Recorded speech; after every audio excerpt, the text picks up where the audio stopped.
One of my favourite Melbourne chefs, Adam D'Sylva, is in the Everyday Gourmet kitchen, and we're going to be cooking a delicious dish, a vegetarian dish from Tonka. Yes, we are. Yes. We're doing a fried cauliflower salad, or a version of the aloo gobi, the traditional Indian dish, but normally has potatoes, but we're just going to use cauliflower. I find with a lot of Indian recipes, there's so many spices, so many ingredients, and it sort of turns people off from cooking Indian at home.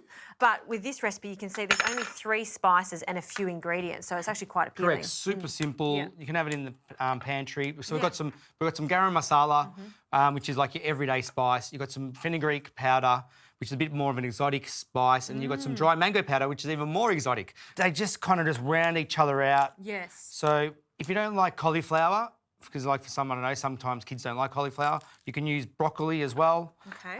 But always wash your broccoli beforehand. So while I'm doing this, you can start mixing the yogurt. So we just got we actually have some Indian style yogurt, which you can buy from an Indian grocer. So it's, I guess it's not as sour as Greek yogurt. It's what we use at Tonka all the time. And then we're going to add our spices to it. You can chop up some long green red chilli.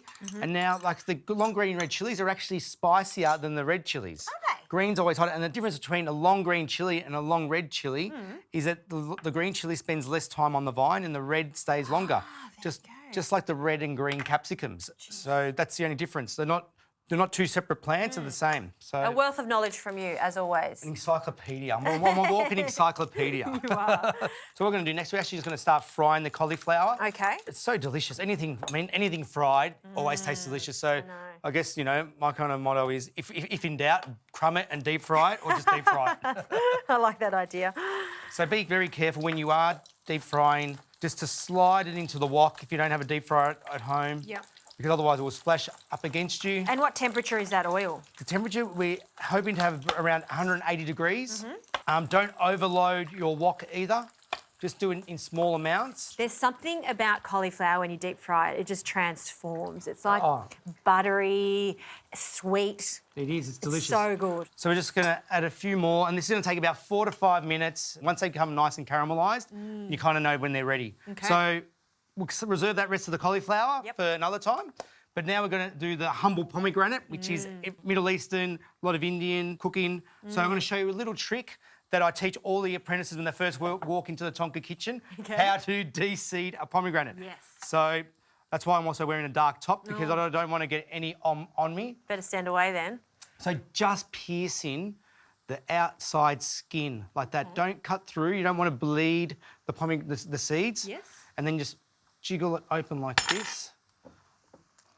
Careful, careful. And that's why I've got a big bowl also, just so it doesn't go everywhere.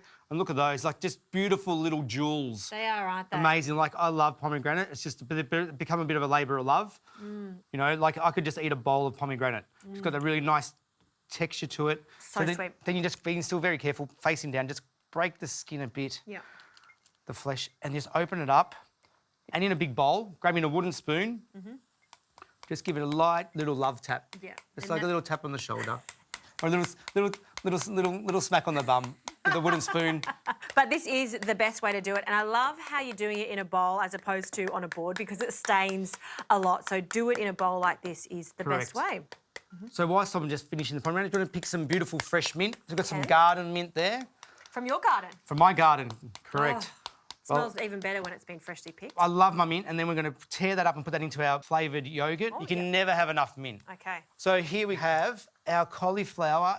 It's been about 5 minutes now, and it is just looking absolutely delicious. Look at that, just golden little nuggets. Florets. Florets. It really does shrink quite a lot, doesn't it? Yeah. So after frying. all the moisture's coming out of that, so we're just going to drain it off with using a spider there. Just tap any excess oil out there. Still being extra careful, and then we're going to put the hot cauliflower into our yoghurt while the cauliflower's hot, because it's just going to absorb all that beautiful yoghurt. Then it's going to cool down, hence why it's going to be a warm salad of cauliflower. Whenever I go to Tonka, this is something I order. Even if I think I've got enough of all the curries, this is a must-side. It's just brilliant. Did you want the chilli in there now? The chilli in there as well. Yep. Beautiful. And the pomegranates too, or that's for the top? So we're going to add some pomegranate to this now also. Okay. And we'll leave some for garnish to make it all look nice and pretty. And just look, you can just smell it. Now that the hot cauliflowers hit the chilies, hit the spices, hit the yogurt, hit the mint, just smells amazing because it just activates everything. You just give it a really nice stir. You can actually eat this at room temperature. Yes. So you can make it before your guests come. Okay. So it's nice and ready when your guests come over. Yeah. Yep. And look at this, just amazing.